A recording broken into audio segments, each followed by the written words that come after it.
राम राज्य की बात करूंगी, सनातनियों में एकता की बात आपने कही है। एकता है सनातनियों में, आपको कहाँ लगता है एकता नहीं है? कौन सा सनातनी एक दूसरे के खिलाफ है? सनातनियों में अगर एकता होती तो हम इतने अनेक प्रपंच में ना फंसते, ना तो हम राम मंदिर के लिए अनेक सालों तक लड़ते।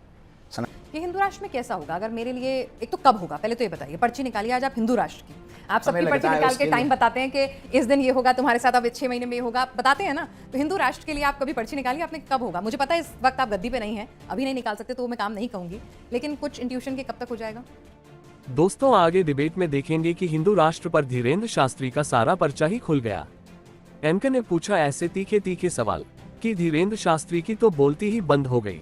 ऐसे बाबा सिर्फ लोगों को भड़का कर आपसी मतभेद पैदा करना चाहते हैं, लेकिन पत्रकार ने अपनी पत्रकारिता से सबका दिल ही जीत लिया।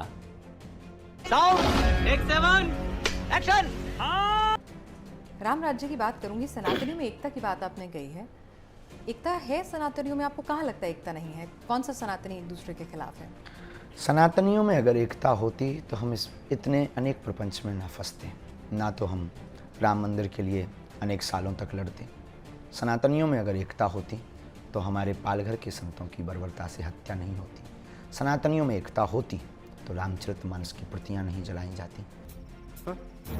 स्वीकारता मन से आनी चाहिए या फिर संख्या बल से आनी चाहिए? दोनों से, पहले मन से फिर संख्या बल से। नहीं आपको कोई आपत्ति नहीं है कि अपनी बात अगर थोपी भी जाए हिंदू राष्ट्र में तो कोई दिक्कत नहीं? थोपने में क्या आपत्ति? ये थोपना नहीं है, ये तो बहुत सहज, बस हमें लगता है स्वीकार करवाना है। पार्ट वो भी है जहाँ आर्य समाज है जो मूर्तियों को नहीं मानते हैं, कर्मकांडों मूर्ति को ना मानना, निराकार साकार ना मानना एक अलग विषय है। अलग अलग पंथ हैं तो अलग अलग चीजें हैं, अलग अलग मान्यताएं हैं। लेकिन वो अंत में आते तो परमात्मा पर ही है। वो परमात्मा से अलग तो नहीं है। वो ऐसा तो नहीं है कि जो निराकार को मानने वाले लोग हैं वो ये कहते हैं कि ईश्वरीय सत्ता है ही नहीं। अच्छा ठीक है, तो ये तो आपने बात समझाई मुझे। मैं हिंदू राष्ट्र में जानना चाहती हूँ कि हिंदू राष्ट्र में कैसा होगा? अगर मेरे लिए एक तो कब होगा, पहले तो ये बताइए। पर्ची निकालिए आज आप हिंदू राष्ट्र की, आप सबकी पर्ची निकाल के टाइम बताते हैं कि इस दिन ये होगा तुम्हारे साथ, अब 6 महीने में ये होगा, बताते हैं ना। तो हिंदू राष्ट्र के लिए आप कभी पर्ची निकालिए, आपने कब होगा? मुझे पता है इस वक्त आप गद्दी पे नहीं है, अभी नहीं निकाल सकते, तो मैं काम नहीं कहूंगी, लेकिन कुछ इंट्यूशन के कब तक हो जाएगा? बड़ी अच्छी बात कही आप। जिस दिन आपके जैसे प्रबुद्ध लोग हिंदू राष्ट्र की मांग दिल खोलकर मांगने लगेंगे, उसी दिन हमारा सपना पूर्ण होने लगेगा। जी, मेरे लिए संविधान के हिसाब से जो हमारा हम देश संविधान है के बाहर बिल्कुल भी नहीं है, ना आपको थोप रहे हैं, संविधान के सहित। और जिस दिन आप जैसे प्रबुद्ध लोग भारत के चतुर्थ स्तंभ मीडिया, जिस पर हमारा अति से ज्यादा भरोसा है, ये मांग करने लगेगा। अगर सेकुलर राष्ट्र है तो क्या दिक्कत है? मतलब कानून वही रहेगा, संविधान वही रहेगा, या वो भी बदल जाएगा? कानून से हमें न तो कोई बदलाव, बस संविधान में एक सुधार की अपेक्षा। नहीं, मतलब जैसे एक आदमी समझना चाहे, आप तमाम लोगों से आह्वान करते हैं हिंदू राष्ट्र का, तो घर में बैठे हुए जो दर्शक आपको सुन रहे हैं, क्या होगा भाई? मैं एक हिंदू हूँ, मैं जानना चाहती हूँ कि भाई क्या मुझे नॉनवेज खाने की आज़ादी होगी? आप तो लहसुन प्याज भी मना करते हैं कि हिंदू राष्ट्र में नॉनवेज बैन हो जाएगा। हमारे हिंदू राष्ट्र में खान पान व्यवहार में हम कोई टीका टिप्पणी नहीं करेंगे। नहीं, मतलब जैसे आप कह रहे हैं कि मुझे चॉइस है नॉनवेज वेज चुनने की हिंदू राष्ट्र में, कोई थोपेंगे नहीं। आप कह रहे हैं आहार व्यवहार पे बिल्कुल नहीं, आहार व्यवहार पे कुछ नहीं थोपेंगे। तो फिर अगर एक शख्स को किसी चीज की मिस इंटरप्रिटेशन है, उसके लिए कानून है, लेकिन उसके लिए आप राम के राज्य में और राम के राष्ट्र में रामचरितमानस को फाड़ेंगे नहीं, तो क्या होगा? क्या आप अपने पिता को फाड़ेंगे? अगर हिंदू राष्ट्र में किसी ने ये अपराध कर दिया तो उसके साथ क्या सजा होगी? अगर कोई आपके पिता का चित्र फाड़े तो आपको अच्छा लगेगा या बुरा? यस नो में जवाब दीजिए। बुरा लगेगा। बस हमें भी वही लग रहा तो है। बुरा लगने के बाद मैं कंप्लेन करूंगी। हिंदू राष्ट्र में क्या करूंगी? हिंदू राष्ट्र में भी कंप्लेन करेंगे, पुलिस के पास ही जाएंगे ना? कानून व्यवस्था आईपीसी धारा के तहत रहेंगे, तो अभी भी तो कानून वही हो से रहा है। बाहर नहीं रहेंगे। तो वही तो पूछ लेकिन रहा, अभी भी हिंदू तो वही हो रहा राष्ट्र है। के बाद में यह बदल जाएगा माय डियर सिस्टर। जो महानुभाव वह जो है प्रतियां जलाएंगे, फाड़ेंगे, तो कानूनी कार्रवाई भी होगी। सवाल ये है कि हिंदू राष्ट्र की अगर मैं फिर से बात करूं तो हिंदू राष्ट्र में महिलाओं की क्या जगह होगी? क्या उनका पहनावा भी डिसाइडेड होगा? क्या काम करेंगे क्या नहीं, कुछ इस तरह का भी कुछ प्रोफाइल है, या जैसे हम जी रहे हैं जिंदगी वैसे ही जिएंगे? इसकी बात हम तब करेंगे जब लोग जग जाएंगे। पहनावा, वेशभूषा ये अपनी चॉइस है, निजी है। हमारी परंपरा हम आपको बता सकते हैं, शास्त्रीय मर्यादा, भारतीय परिधान, भारतीय वेशभूषा। पर जरूरी नहीं है कि उसको जरूरी नहीं, अब आपको नहीं प्रिय है तो हम करें क्या? तो लव मैरिज के लिए पूरी जगह है हिंदू राष्ट्र में? बिल्कुल, अगर दूसरे प्रेम। धर्म के लड़के लड़की से कर ली तो भी जगह नहीं नहीं, दूसरे धर्म की लड़कियां सनातन धर्म के बच्चों से कर सकती, कोई दिक्कत कोई दिक्कत नहीं है? कोई दिक्कत और उल्टा भी हो सकता है ना? जी। सनातन की लड़कियां समय दूसरे पर धर्म स्थिति के है, दूसरे हिंदू धर्म राष्ट्र के। में अलाउड है ना ये? जी। हिंदू राष्ट्र में अगर कोई बच्चियों हिंदू को ये लड़की विचार करना चाहिए, स्वधर्मे निधनम श्रेया पर धर्मो भयावह। गीता में भगवान कृष्ण कहते हैं कि अपने धर्म को छोड़ करके पर धर्म के बारे में विचार भी नहीं करना चाहिए, पर अगर उनकी मति मारी जाती है तो कौन बचाए?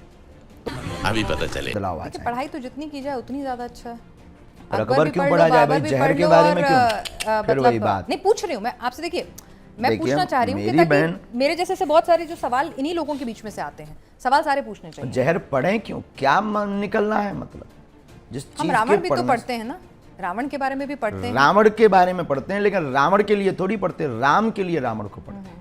अब अकबर के पढ़ने से आपका बच्चा कौन सा बहुत अच्छा जो है राष्ट्रभक्त बन जाना। अच्छा, हमको सिखा रही। यूसीसी का मतलब हिंदू राष्ट्र की तरफ पहला कदम। हाँ, समान नागरिक कानून ये है क्या? हम बात क्या कर रहे हैं आपसे? हिंदू मुसलमान क्यों लड़े और उनको विशेष क्यों?